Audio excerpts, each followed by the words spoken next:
Hi guys, this is Kristen Martinez from www.paxtherapy.com, and today I want to talk to you about, you see my title, Holidays with Narcissists, but really this is applicable to anybody who deals with somebody difficult during the holiday season, which is probably all of us because we all have somebody who's a little bit difficult to deal with.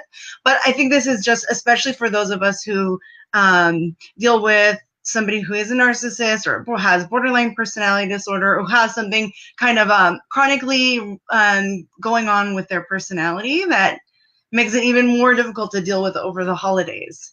So I want to first say I want to do this series. It's going to be kind of funny, kind of informative, and hopefully give you some skills on how to navigate some of the stress around the holidays, especially when you're dealing with a difficult person. So first I want to say, what are some things that we don't talk about over the holidays? Everybody kind of hears, don't talk politics, don't talk religion. And sometimes when you're dealing with a narcissist or somebody who has other personality disorders, you should probably stay away from parenting, food, music, waking up. Your childhood definitely is off limits. Their child, it was probably off limits your whole life, so that's probably not new. Probably your job, especially your relationship, because they'll split. The second they hear something negative come out of your mouth about your partner, they're going to split you, right? But I know that's kind of a joke, right? Like, we have to conversate with people, even the difficult people in our lives. And it's really hard when we want to share deep parts of ourselves with somebody who's not really able to take that in and to even participate in a relationship in the way that we hope that they could. So all joking aside, I do want to talk to you a little bit about when a conversation starts to get heated.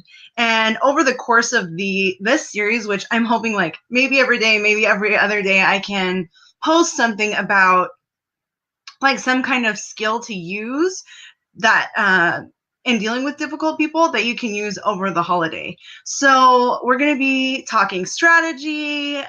Also notice these strategies are to use when something goes wrong, because something will go wrong. And I always want to say that don't have the expectation that this year is going to be different. This year will not be different. This year will be the same as every other year before it. So I just want you to manage the expectations and come in knowing that it's going to be the same, and to be ready with skills in order to manage what's always been the same, so that you can have a different and new experience of the holidays. So I want to talk a little bit about skills to exit a conversation that's going sour, right? So a lot of us deal with a lot of big family gatherings. You're talking to somebody. An example that I have is somebody I know does something called emotional coaching, and it's kind of like a parenting coaching style. And so they were talking about this program through the Gottmans, which is really great. And they were talking about how they're using it and how parents should really catch on to this, enter the difficult person, right? Who happened to be their parent. And so immediately the conversation shifted to, so does that mean that because I didn't do that I messed up, that I'm a horrible parent? I know you always think that I'm the bad parent, that I'm a horrible person, right? And so it started, which a lot of us are really familiar with, especially those of us who have parents who are narcissists or borderline or whatever it might be.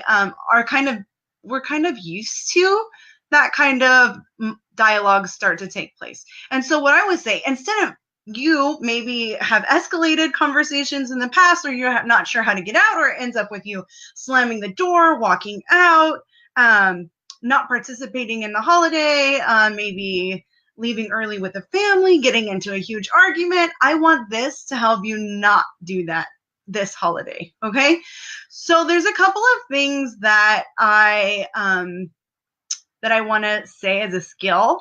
So the first one is, let's say you're having that conversation, they're starting to escalate, and you're saying, a great response to something like that is like, I really appreciate so many different perspectives on this issue. And I'm really grateful that you have a different perspective than me. And I was just noticing, like, you decorated the house all yourself. And I'm just like, whoa, that's great. How did you do that? So a couple of things you're doing in that conversation. One, you're appreciating them, because really we should appreciate their opinion. Two, you're letting them know you're validating them. You're kind of empathizing, not too much, but you're just letting them know, I get it. Lots of people have different opinions, and it's okay for you to have parented however you parented, whether or not that's true. Today's not the day to have the argument. The second part of that was shifting the conversation to something focused on them that's positive. Okay, so you're going to say, I appreciate that. And then you're going to say, whoa, you know, I noticed that you made the turkey this year, and I just want to say that it was spot on. Right? So you're shifting the conversation onto them. Then you're asking them to tell you something about what this thing that they did. Like, oh, can you tell me like about like what spices did you use on the turkey that made it so delicious? Like, you know, really act interested.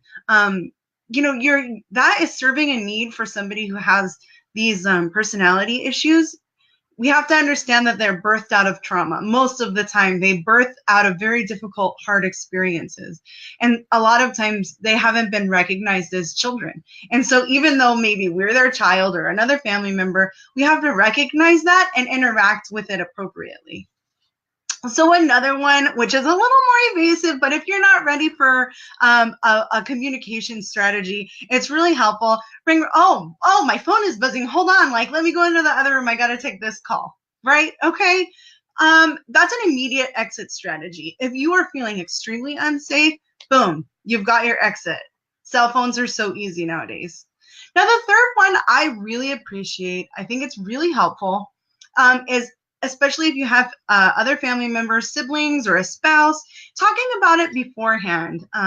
You know, I'm really worried this might escalate, might get in a fight, there might be an argument.